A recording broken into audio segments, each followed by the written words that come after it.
Dr. Zakir Naik. My name is Sinto John. I work for RAK Ceramics as a sales executive. I'm a Christian and a strong believer in Jesus Christ as my God. I'm well aware that all Muslims do consider Jesus Christ to a high regard as a prophet. My question is regarding the issue on prohibition of pork in Islam. My first question is, do you consider all the words of Jesus and the miracles performed by Jesus as mentioned in the Bible? And if so, let me explain to you one thing. The premise in which Christians believe that pork or no food is prohibited is from the gospel when Jesus says that whatever comes into you goes out of you, but what comes from your heart is what makes a man pure or impure. So if you consider that, then why do you think, and if you consider Jesus as a prophet, then why do you say that pork is prohibited in Islam? And if not, what do you think Jesus meant by when he said that? Before I answer the question, I'd like to welcome the chairman of the Dubai International Holy Quran Award, Mr. Ibrahim Bumala, and also the deputy chairman, Dr. Saeed, for giving us a wonderful opportunity and making us available this hall till so late also, mashallah. I'd like to thank him. And I pray to Almighty God that He gives more opportunity for people of Dubai to hear such lectures, and so that more and more people get hidayah. And inshallah, the thawab of the people accepting Islam will also go to the Dubai International Quran Award, inshallah. To Dr. Ibrahim Bumala and also to Sheikh Muhammad, inshallah. The brother asked the question that, do I believe in the miracles of Jesus Christ mentioned in the Bible? Brother, I believe whatever is mentioned in the Bible, if it matches with the Quran, I believe in it. If it goes against the Quran, I disbelieve in it. If it does not go against, does not match, it is ambiguous. Whatever is matching with the Quran, I believe in it.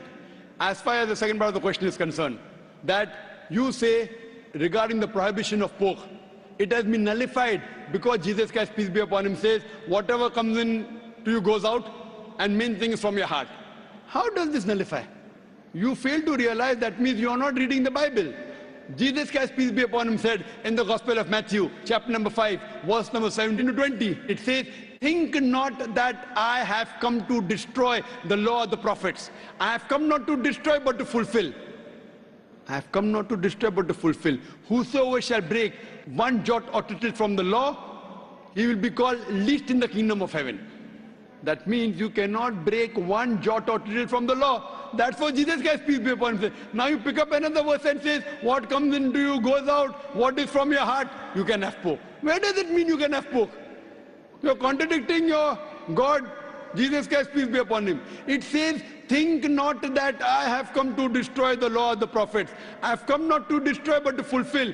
Unless the heavens and the earth pass away, not one jot or tittle can pass away from the law until they are fulfilled. And whosoever shall break one law or tittle, he shall be called least in the kingdom of heaven. Whosoever shall keep it and teach men the same, they shall be called great in the kingdom of heaven. Unless your righteousness exceeds the righteousness of the scribes and the Pharisees, in no way shall you enter the kingdom of heaven. So if you want to go to Jannah, you have to be better than the Jews. You have to follow each and every commandment of Moses, peace be upon him. This is the teaching of Jesus Christ. Gospel of Matthew, chapter number 5, verse number 17 to 20. Okay, if that is so, then what do you think he meant when he said that whatever you eat comes in, whatever comes in out and goes out of you, what is from your heart is what decides what is pure or impure? It is simple. What comes in goes out. What's the problem in that? No, whatever you eat goes out.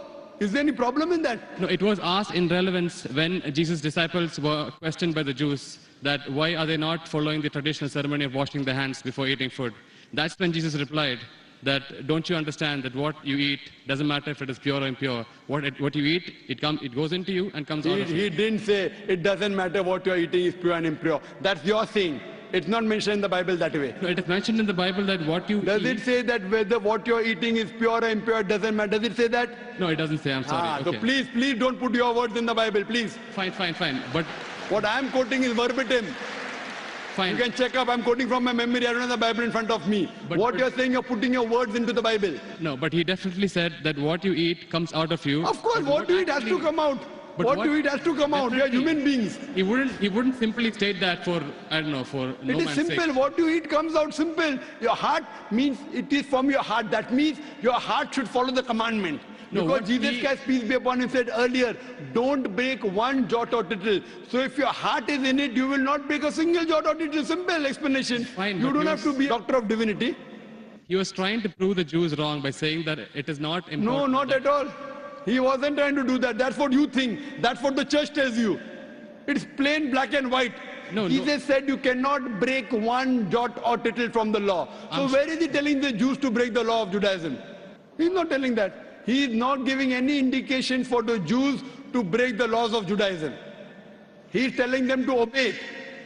It is your understanding of the Bible. Nowhere does the Bible say that. He did think that the Jews were not completely obeying the laws. They had- Correct, I agree with you. They were not completely obeying because they did not believe in the fulfillment of the Messiah. Because the Jewish scripture says there's a Messiah to come. We Muslims, we believe in it. The Jews don't believe. So he was trying to explain to them, I am the Messiah. But that doesn't mean he was trying to break the laws of the Jews. He was trying to fulfill. Think not that I have come to destroy the law of the prophets. I have come not to destroy but to fulfill. Simple. I am asking you, do you have pork, brother? I'm sorry? Do you have pork? Yeah, I mean, occasionally. That means you're not a good Christian. You're not a good Christian. Even occasionally you break one law or tittle, you shall not go to Jannah.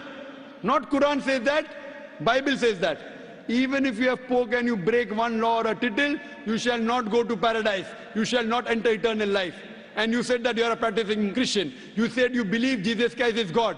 I don't believe Jesus is God, but I follow his teachings. I love him more than you. This is what Jesus said. It's from the heart. This is the explanation of your verse. It's from my heart. I love him. I love Jesus Christ. Peace be upon him. Do you? I don't think so. It is I do. theoretical, not I from do. your heart. Verbally, yes. No, I do, very strongly. So if you strongly believe in Jesus Christ, peace be upon him, why are you disobeying him? Why? Why are you disobeying him? I don't think I am disobeying him until now. But I'm quoting you from the Bible, Gospel of Matthew chapter 5 verse 17. Think not I have come to destroy the Okay. law of the prophets. And Okay. I've given you quotation from Leviticus chapter 11 verse 7 to 8, Deuteronomy chapter 14 verse number 8, Book of Isaiah chapter 65 verse number 2 to 5. References. Okay, if that's the case, in the Old Testament it is said that an eye for an eye, a tooth for a tooth. But what did Jesus Christ say? If somebody slaps you, show him the other side. Now isn't that like a defying of the law? No, Isn't it's that a not correction? defined. I will give you. What you're quoting is references from the Gospel of Matthew chapter number 5 verse number 38. Okay. I will give the quotation. I It has- don't want the quotation, I want the answer for my question. But first I'll give the quotation reference, then I'll give the answer. Na? Fine, fine. I always give with proof. You believe without proof, you can do that. I'm a man of proof. With references from your scripture. Okay.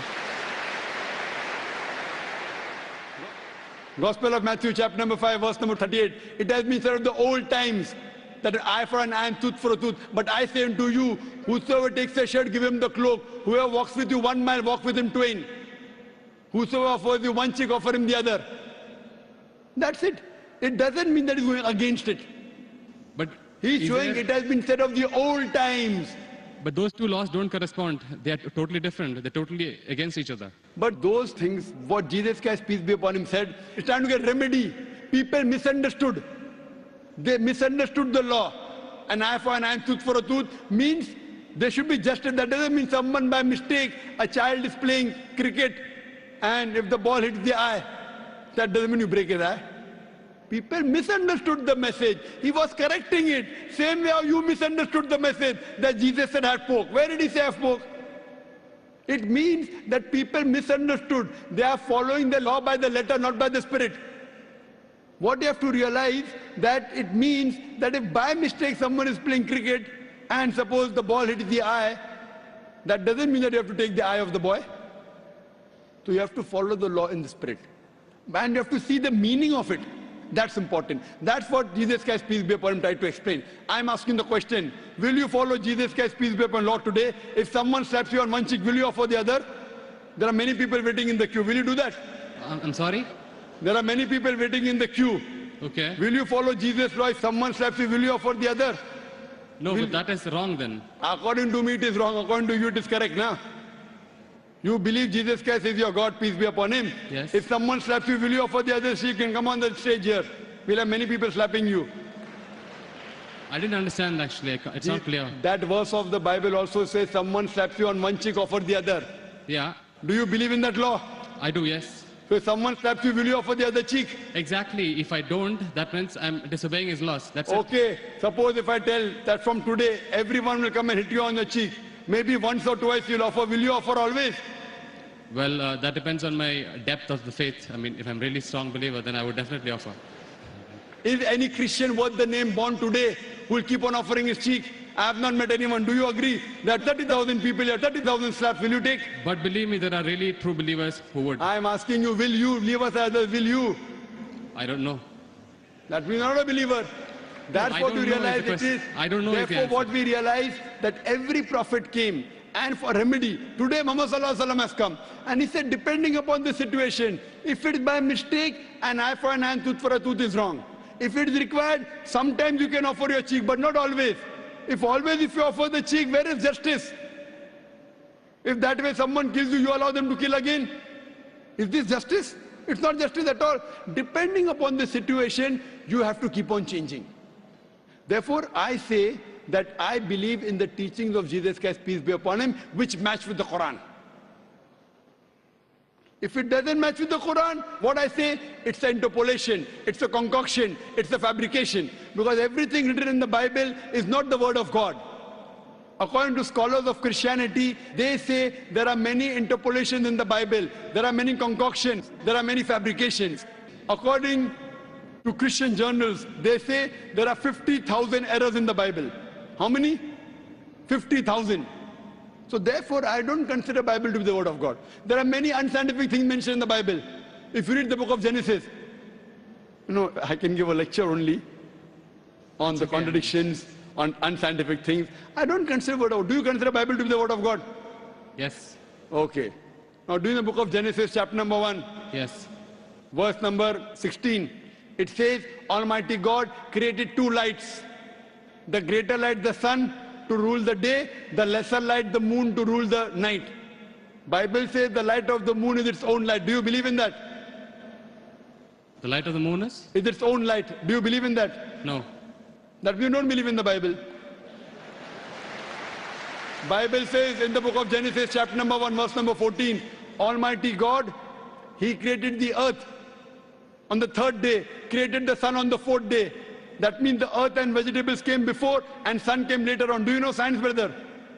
I'm sorry? Do you know science? Yes. The Bible says earth came first and then came sun. Is it correct? I don't know. No. Scientifically, is it correct? The earth came first and? Then the sun came. Earth came on the third day, sun came on the fourth day. Is it possible? We know the sun is the parent body in the solar system. All the planets that revolve around the sun, they are the bodies from the sun. You know the Big Bang? Yes.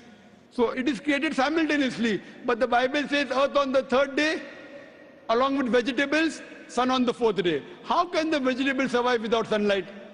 Is it possible? If God can make it that way, why not? But do you believe in that? See what God can do, but will God do something which is wrong? Illogical thing God will do. See, reasoning with God, I don't think it is in our scope. It is beyond our scope. It is not in your scope, but in the scope of human beings like me. God has to be logical. You can't be illogical.